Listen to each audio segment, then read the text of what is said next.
Hello, and welcome to the Graphics Profiles, the official podcast of Graphics Pro and Graphics Pro Expo, covering the graphics market online, in print, and in person.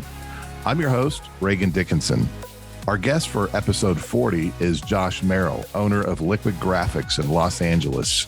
Josh progressed from actively participating in a variety of action sports to building action sports brands to founding Liquid Graphics, a full-service screen printing operation producing more than 1 million units per month.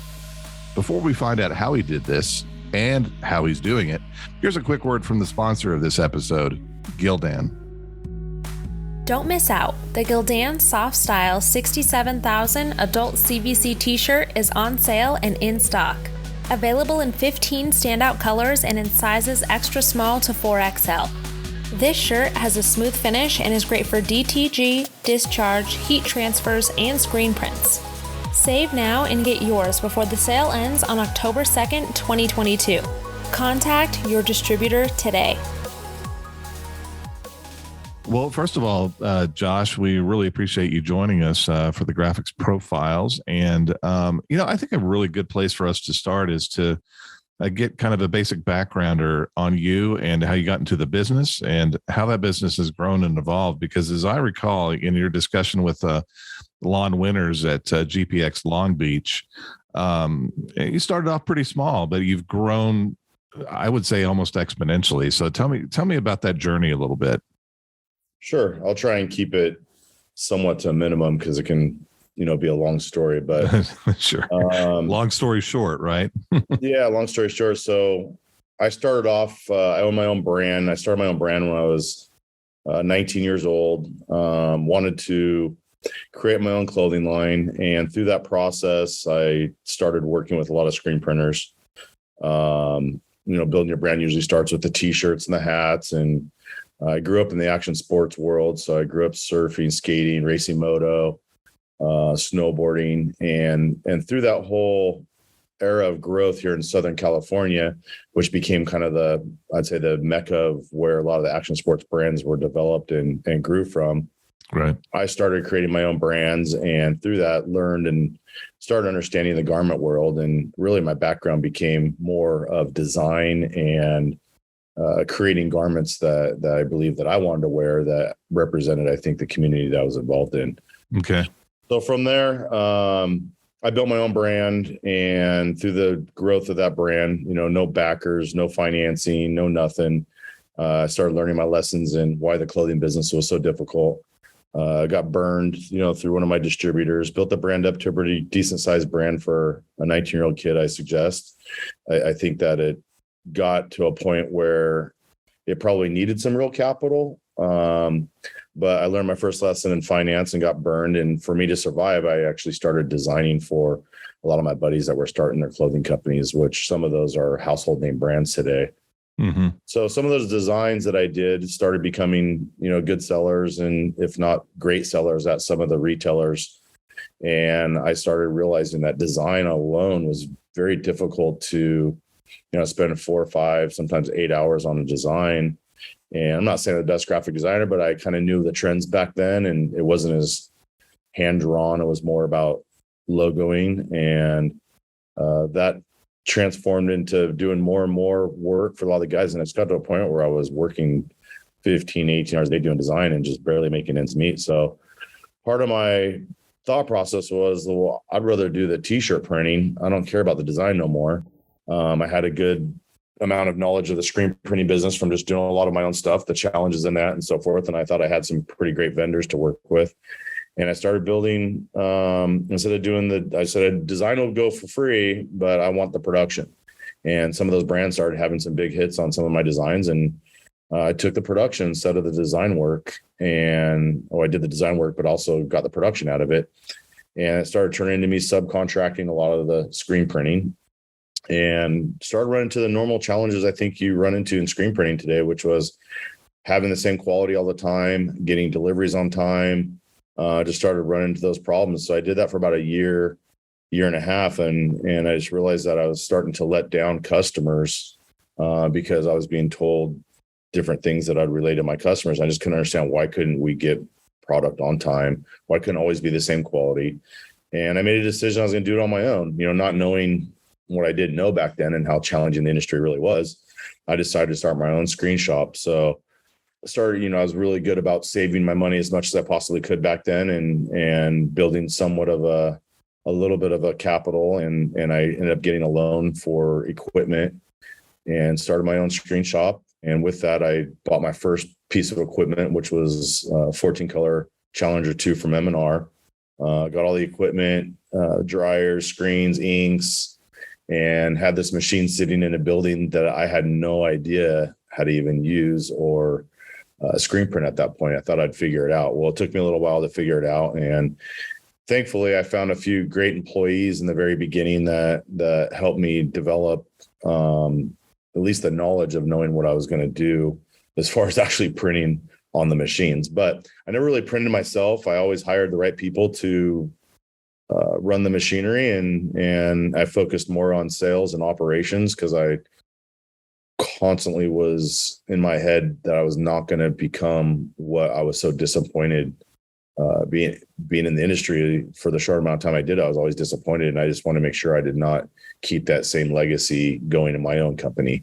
It is a challenging industry, timing all the different components and efficiencies and to make money in it and all these things. I learned why it was so difficult for some of these guys to do what we thought was so simple.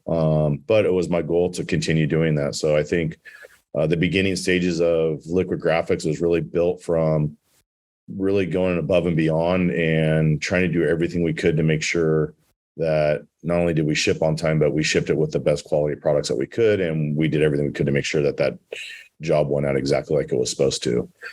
We continue to do that to this day.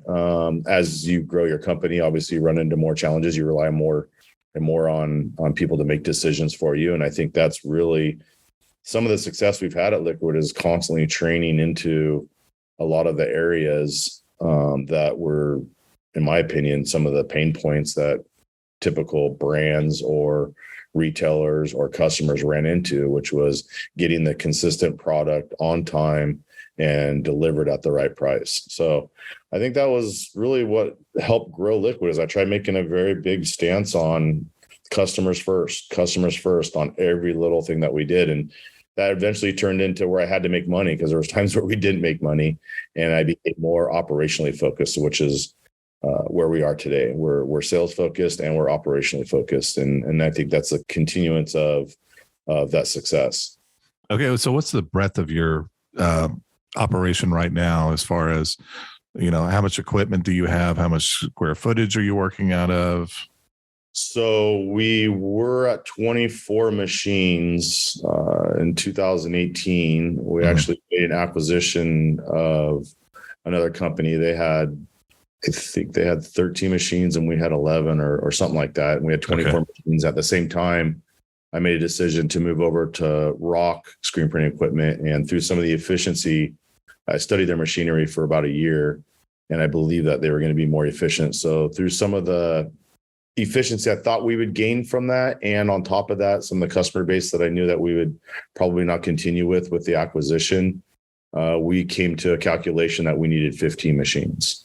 So we went from 24 to 15 machines, and it wasn't all just the Rock machines, even though they did play a big part in our efficiency. Really, we're super focused on the operations itself too. So a combination of the machinery and our procedures really got us to a point where we took 24 machines down to 15 machines. So we have 15 machines today, about 350 employees, 160,000 square feet, operating between 10 and 12 hours a shift. So we run 24 hours a day, depending on the seasonality of the demands. And you alluded to quite a few aspects of your business that you learned over the years that have led to this point where you have a large operation and a successful one, obviously. First, I kind of want to backtrack a little bit because I want to talk about a couple of those items. One of those items was being able to meet those pain points, and that comes down to an operations issue, as you said. What were the keys to being able to do that? In other words, you wanted to make sure it was on time, it was consistent quality. Whether you're a small screen printer or a large screen printer, what are the keys to making those pain points for your customers go away?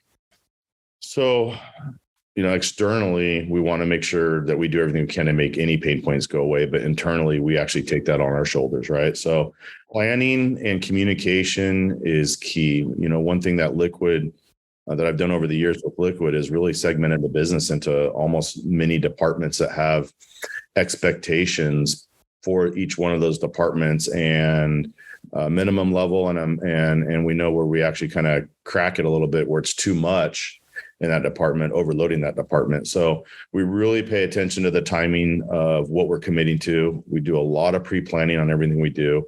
And that's come with pain. It hasn't always been this great operation. And we still run into some pain points. There's just times where there's just too much stuff coming in, or we have delays from vendors that, especially in today's new world, that really cause a lot of crunches right at the last minute that we still have to solve. So really the key thing that I believe was our success in getting through some of those pain points was really having our minimum and our standardizations in each one of the departments and a minimum and maximum flow that we could put through those departments, depending on the size of orders that were coming through there, and really monitoring the timing of each one of those events to happen in the shortest amount of time possible.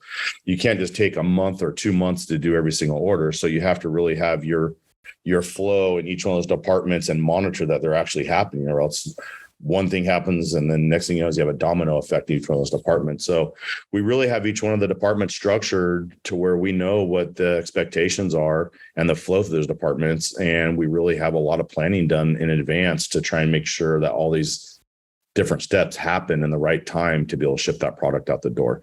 And if there's delays on the customer or on the vendor or the customer side, we make sure that we figure out another plan to overcome those. Okay. And can you give me an example of one of the departments and then, just basically how you structured that so that the flow would work for you and work for your goals? Yeah. So what we have a master plan in each department and how they all tie together. So okay, let's just take the screen printing department, the screen department for one. So we know that X amount of screens are going to come out of that department per day based on the capacity. Let's say, I think we have approximately 600 screens that come in and out of the screen department today. Well, what's 600 of those going to be? Well, we have a schedule that's set every single week. And there's no schedule that you can keep for a whole week. So what we do is through that each morning before shifts start, we're adjusting those schedules against those demands, against the amount of units that we can put out. And that's kind of a fluid thing that we're constantly working on day by day. And every department is together in the morning, making those plans for the adjustments for that day. But we're constantly rescheduling all departments at least a week out so we can kind of see what's on the horizon so we can get ahead of the jobs that we know are already consistently going to come in, and then the ones that have immediate needs. So we're constantly having this, like, let's say 75% rule, where 75 or 60% of it's planned and 40% of it's reactionary, or 75% of it's planned and 25% is reactionary. So we're always trying to plan against these department loads to where we have flexibility in them, but we have some stability in each one of them on what the expectations should be. Because if we don't, one day we'll have 100 flow through it, and next day we need 600. We're gonna get behind, and we're 500 screens behind. If you don't have some type of planning mechanism in each one of these departments, at a minimum, you're gonna have this random amount of products coming to a department at whatever time. How are you gonna manage all these different processes of coming together for the actual ship date? And let's take a minute to hear from our sponsor, Gildan. Looking for quality, comfort, and durability at a good price? Look no further. Gildan's Soft Style 67,000 Adult CVC Tee is in stock, and the best part? It's on sale. This soft cotton poly blend is designed to last, and the smooth finish will make your prints pop. Get yours today. Sale ends October 2nd, 2022. Contact your distributor for more details. And we're back with Josh Merrill with Liquid Graphics in Los Angeles. Now, I think this is kind of related to, what we're talking about as far as tightening up your processes and creating that workflow.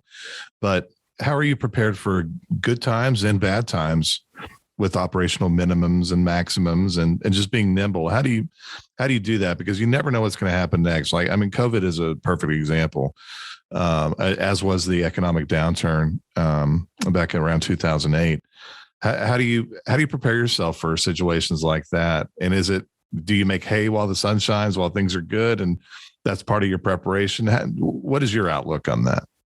Well, first of all, we always run our company fiscally correct. So we're not taking everything out of the company. Every time we make a profit, we're putting money away for a rainy day, and we run our business as a true business. And we know, I think you have to have some operation. If you want to have a successful company and grow it, you really have to know your operational matrix to understand when you're making money and when you're not making money. But fiscally being responsible to make sure you make payroll and you make all your vendor payments and everything else is a key part of the success of continuing to do that. But scalability and downsizing, I think, are almost similar to each other, where we've built the infrastructure to where I have a minimum infrastructure that you can only take a business down so much before the business breaks.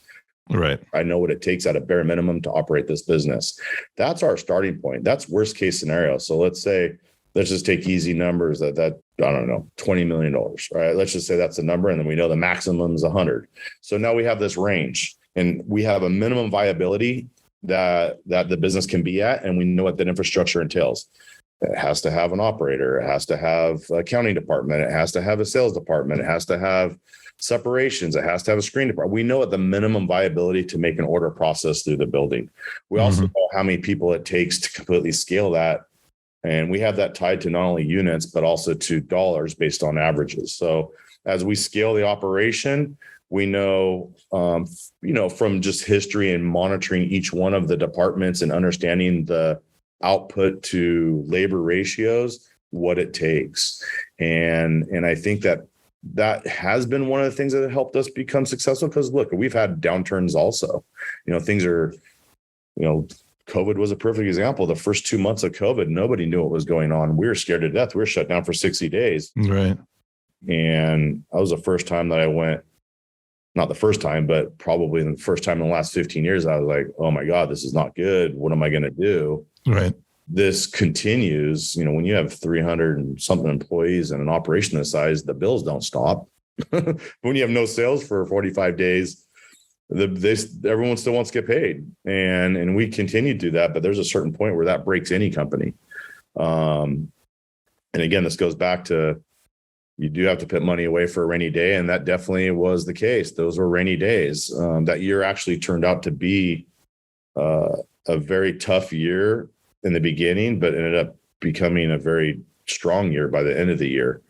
I think when demand came back, it came back so strong that we actually had incredible growth, and we had record profitability that year, which was the crazy thing. So let's take the COVID out of the whole equation. I think that was an anomaly that hopefully doesn't happen again. Yeah. But I think scalability and downsizing, you have to have a business. You have to understand your minimum viable business, in my opinion, of where that can be, because there's a certain point where you just can't do everything yourself at a certain size. And today, with the amount of square footage we have in machinery, there's no way this can be a one-man band. It's impossible, no matter how much I want to try and do everything myself. So I got to know what that minimum viability is. And then I have to have a scalability plan. And that's, I've scaled up, I've scaled down, luckily and thankfully for the last 10 years, 12 years, we've constantly been scaling up. But when we've scaled down, I still had a profitable company because I made sure I managed my overheads and my labor against that downsizing of the company. And I do the same thing when we're growing. Not all growth is good growth. We took down a lot of growth over the last 2 years that we could have taken on. The financing maybe wasn't right.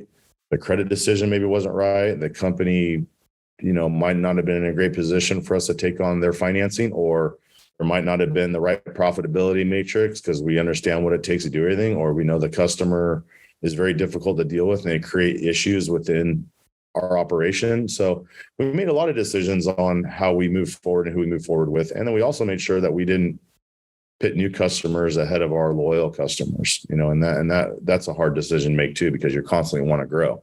Right. Can you give me some insight into the communication aspect of it, as far as maintaining good communication lines with your customers? Is it, do you do some automated emails, or is it just, do you give them a call? What does that look like? So I'm a big believer in picking up the phone, even though it's been harder and harder to communicate with our customer service internally. There's a lot of communication that's done by email obviously for record keeping purposes. Right. And everyone's so used to communicating by email that sometimes when you want to solve something, you're like, just pick up the phone and call them. And they're like, okay. Yeah. And look, we're not perfect. I mean, we make mistakes too. The difference is, I think that we tell our customers the truth, good or bad, and we work with them. They know that we'll do anything we can to make sure that what we say happens. I mean, we do pull off miracles sometimes for our customers that even blow me away that we pulled them off. I mean, we got a call from a customer. I'll give you a great example. What was it, 6 months ago, that they had there's a big tour customer. They had a huge tour. It was way more successful than they thought. And they needed another 200,000 units within a weekend. And we're like, 200,000 units within a weekend.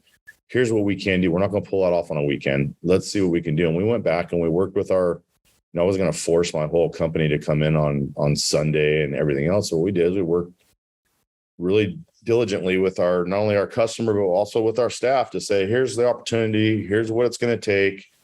And what do you think we can do? And we went through all of our planning. We can't screw all of our other customers by this demand. We can't just drop all them. So we went through and we laid out an expectation of what we could pull off, and everyone bought into it together. And we sold it to our customers, said, here's what we can do. And we can deliver X amount of units on these days.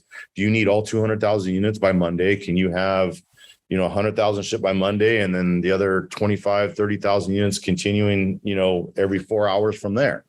And so we built a model that would get them to the number they wanted within a real delivery time schedule, and we executed it. And they were very happy that it happened. Did it all happen by Monday? No, but they knew coming out of the gate that it was going to happen by the day that we told them. And we pulled it off without taking out any other customers out of the model, without, sacrificing employees being here that didn't want to be here.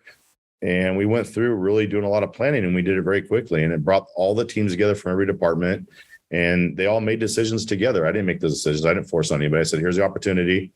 Let's either say, yes, let's go, or no, let's not. And let's lay out the terms of how we're going to execute this. So I think that's what we do very well, is we actually sit down as a team and tell our customer what is real and what's not. And if we make a mistake, we tell them as fast as we possibly can so they can make decisions. Yeah. And that probably encapsulates everything about your success over the years too, right there. So I really appreciate your time, your expertise, your experience, and for joining us on the Graphics Profiles podcast. Thank you so much, Josh. I appreciate your time too, Regan. You guys are doing a great job out there. Thank you, sir. And thanks again to our guest, Josh Merrill, and to our sponsor, Gildan. You can find Josh's company online at liquidgraphicsmfg.com and Gildan at gildanbrands.com. If you're looking for perspectives, education, tips, tricks, news, videos, and more to help your business prosper, go to graphics-pro.com. And for convenient regional events catering to graphics professionals across America, check out graphics-pro-expo.com. You can find this podcast at your favorite platform, whether it's Spotify, Apple Podcasts, or SoundCloud. You can also browse the archives at graphics-pro.com. Thanks for listening, and until next time, adios, amigos.